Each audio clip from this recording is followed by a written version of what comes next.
welcome or welcome back to my book channel. My name is Lady Lauren Explorer. And we're doing a continuation of Experiment in Terror. And this is book 5. And it's like the highly anticipated, because book 4 left us on a cliffhanger. And it's on Demon Wings. I am super excited about this because in the last book, actually, hold on. Let's just go over what Experiment in Terror is. It is a paranormal horror series by Karina Halle, and it's a very slow burn romance because we have 2 amateur paranormal investigators who are doing a show called Experiment in Terror. And they are slowly falling in love. Basically, that's the whole point of, like, it's super slow, very slow. But anyways, and this is them doing adventures, finding ghosts, but like there's like so many like nuances in here because we're following Perry and Dex. Dex is our hero. He is somewhat of a mystery because there's something going on in his past that's haunting him, and we know that he needs Perry for something, and then Perry can speak to ghosts, and it's been all her life, but now it's been flourishing for some reason, and we know that Perry is needed by Dex for something, and also the ghosts seem to want her for some reason, but we don't know what. So that's basically the premise of the whole entire series. So the last book, which is Lying Season, left us on a cliffhanger because we finally got to see that Dex and Perry needed to be together, and they were finally together, and then Dex did something horribly wrong and Perry quits. And that was like the last of it. So in this one, this is, I think, right after she quits. And I know something from her past is possessing her. And I'm ready. Because, like, I don't think Dex is in this.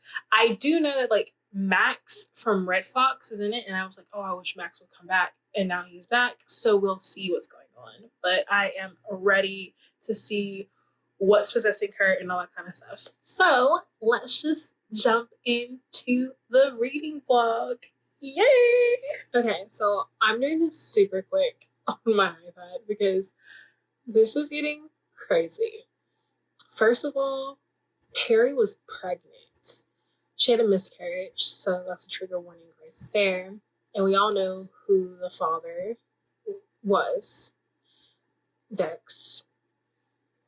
But, like, oh my gosh, Abby is trying to possess her. This is crazy. And Max is here, so she and Max are going on a date, and then, like, all of a sudden she starts saying stuff, and he's like, why'd you say that? And she's like, what are you talking about? I didn't say anything. And he's like, you just said it. And she's like, no, I didn't. So, like, she's going crazy. There's things in her house that are moving around. Her father's office was destroyed, and she's slowly becoming possessed. And I'm just like, oh my gosh. But, like, so we only have Max because before she met Max, she changed her number, she changed her email, and destroyed her phone. So, like, Dex can't get in contact with her. But Rebecca was in Portland visiting her girlfriend, and she got Perry's address from Dex before, so she just, like, rolled up on her and was like, hey, you need a friend, you need me, I miss you, even though we didn't know each other that long. You need me, I need you, because what happened was crazy. So they exchanged numbers and they're friends, which is, I'm so glad, I'm happy for Perry, because she's really trying to, like, break away from Dex and all that kind of stuff, but she does meet friends. But like Abby's possessing her. Like, what? I'm on chapter 11, which is 183. And I am here. I'm living. I'm probably going to finish this tonight. And then I'll just update you guys in the morning because this is getting crazy. This is like the first time like I'm just like literally just one sitting trying to finish this. And it's amazing. And there's no Dex in here. So I'm just like, not well. He could come in like later on, maybe, but I don't know. We're just trying to figure out. Yeah, she does know that Abby's trying to possess her because Max thinks so as well. But we shall see what's gonna happen, and I am ready. Oh, and then Addie, her sister, is seeing things and hearing things. She's hearing voices call Perry's names and call Perry's name. You know what I mean? Call Perry's name. And then she hears talking and whispering, but she doesn't know what they're saying. She says it's like they're speaking a different language. So things are getting heated. And I am here for it. So I guess you'll know next time I update you guys because I probably am going to finish it tonight, after I finish my homework. So I'll see you guys in a minute. Okay, so don't mind this. I've been up all night reading. So I just wanted to get this out the way because I finished this book and then I finished the novella. Okay. Another cliffhanger. So, okay. Max is a douchebag. Totally a douchebag. He was using Perry this whole entire time to get back at Dex for what Dex did like years ago. Like Abby years ago.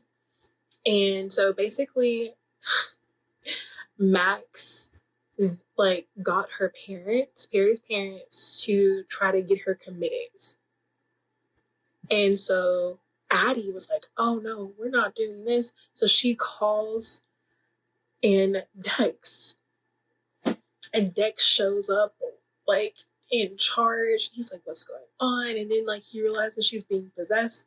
So like a lot happened in that scene where like he punched Max.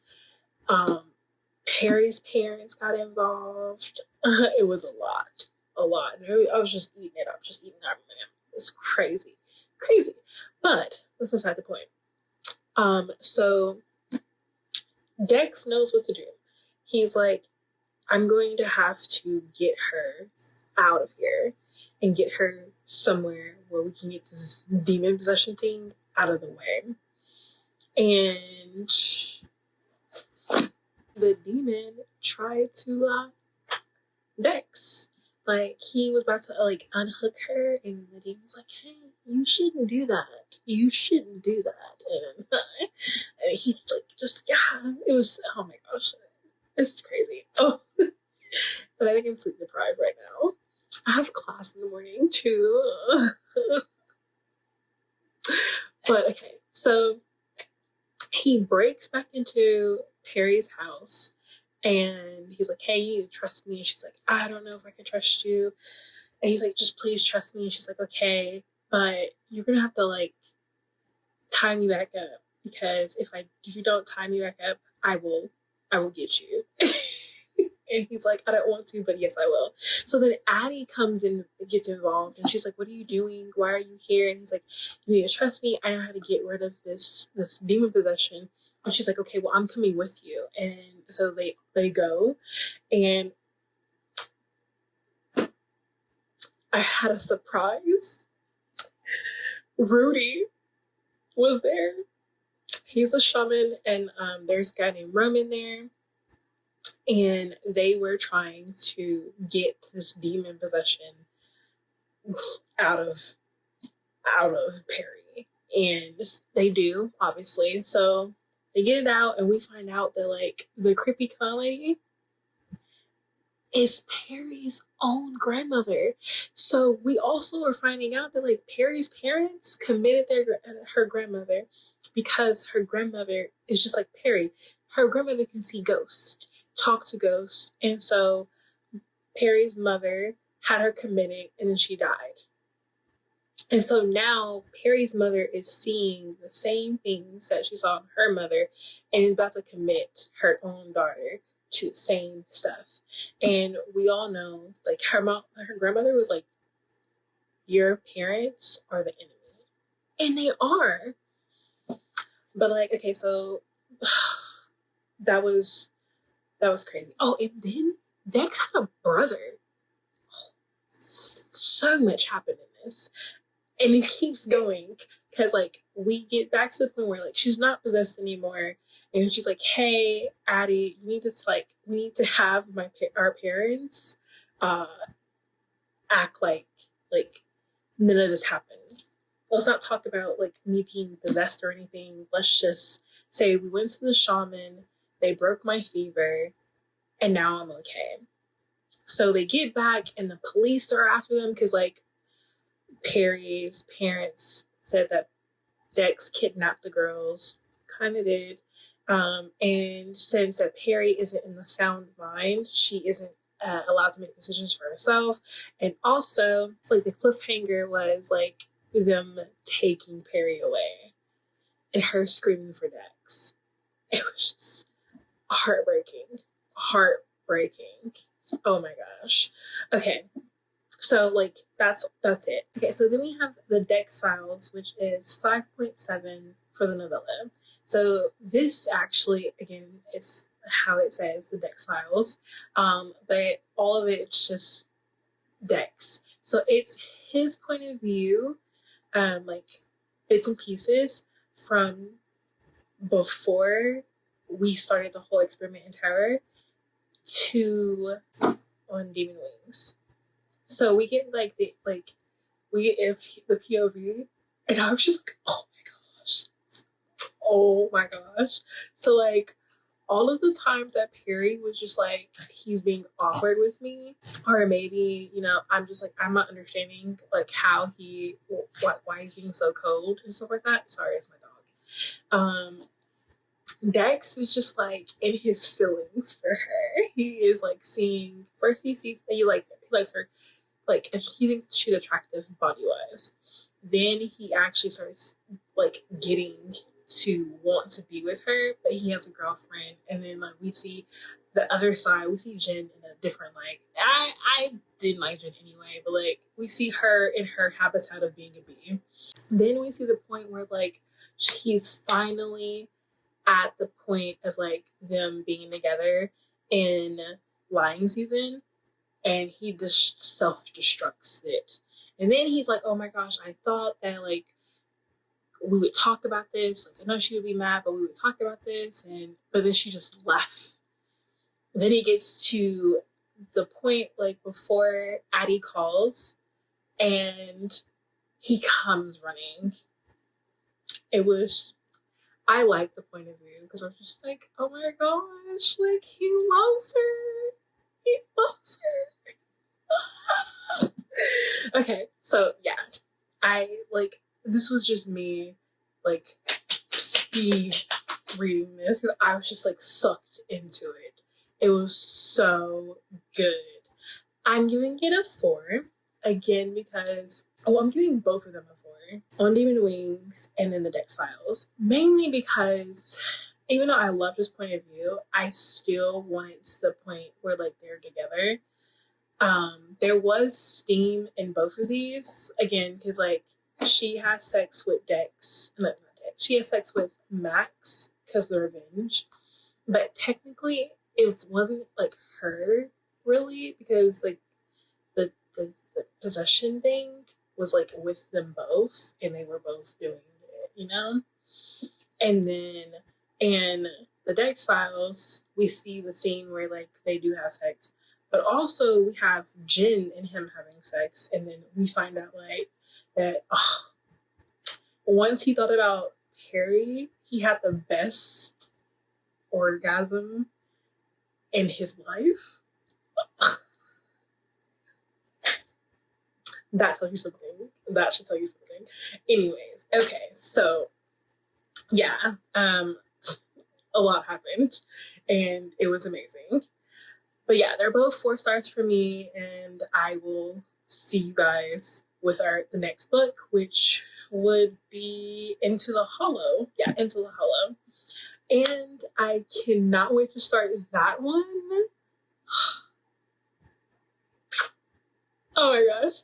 And now I can't wait till May, because May is the I think it's either May 12th or May 22nd is when the last and final book, that's years later, comes out for Experimental Terror, and I'm just ready for it. But it comes out in May, and I can't believe I read this.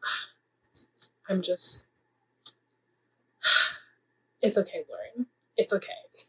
But anyways, I hope you guys have a wonderful day whenever you're watching this.